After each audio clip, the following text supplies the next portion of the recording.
Donc maintenant on va faire cuboïde et scaphoïde, qui est l'articulation de Chopard.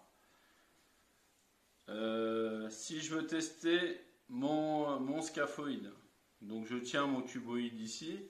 Pour repérer le cuboïde, base du 5e méta, on revient un petit peu en arrière, on est dessus. Scaphoïde, on va se mettre ici le tubercule du scaphoïde.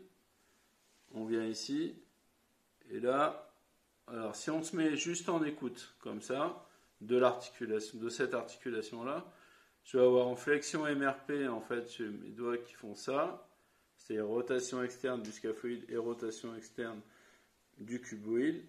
En extension MRP, ça revient. Donc flexion,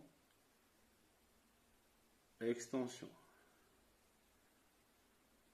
Maintenant, si je veux tester vraiment au niveau articulaire, donc je tiens mon cuboïde ici et je vais mobiliser mon scaphoïde. Là, il monte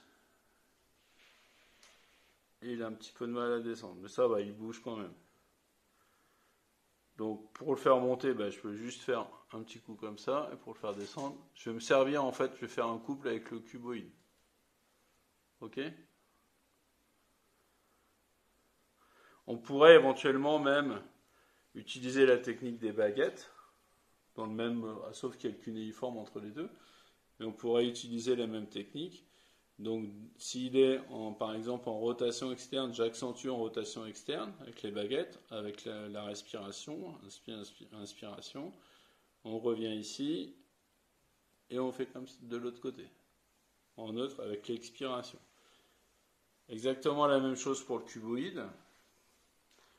Donc la technique, donc flexion, on a vu au niveau MRP. La technique des baguettes, donc on cherche le 5e méta, on va se mettre sur 4e et 5e méta, on se met ici sur le cuboïde. Donc là, si par exemple il est en bas, on va accentuer. Donc avec mes doigts, je fais ça en fait. Donc on va accentuer ici, augmenter jusqu'à arriver à une barrière.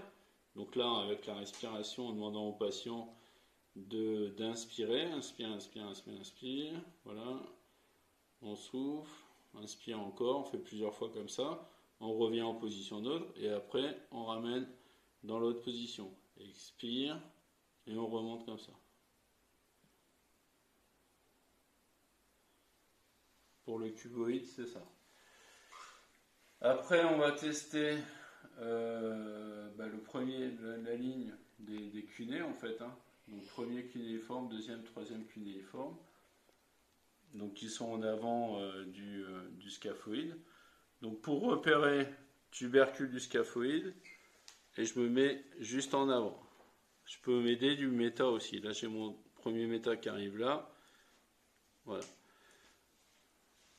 Donc l'écoute du premier cuné, c'est toujours le même principe par rapport à l'axe du pied. Donc c'est rotation externe, rotation interne. Rotation externe, rotation interne. Au niveau du deuxième cuné, je me mets juste un petit peu en dedans. Lui, comme il est sur l'axe du pied, on a juste des mouvements antéropostes si on teste, ça chatouille. Et le troisième kiné, je me mets juste à côté. On vérifie par rapport à l'axe du méta. Et là, on va faire rotation externe et rotation interne. Pareil. Au niveau des corrections, même principe, là on peut se servir des baguettes aussi si on veut. Donc ça on l'a vu déjà tout à l'heure. Au niveau comment ça s'appelle, du deuxième cuné, donc je tiens le premier, si je le sens postérieur, je le pousse ou je le descends. Ok, hand post. Troisième cuné pareil, hand post, et on peut servir éventuellement des baguettes aussi. Ok, stop s'il te plaît.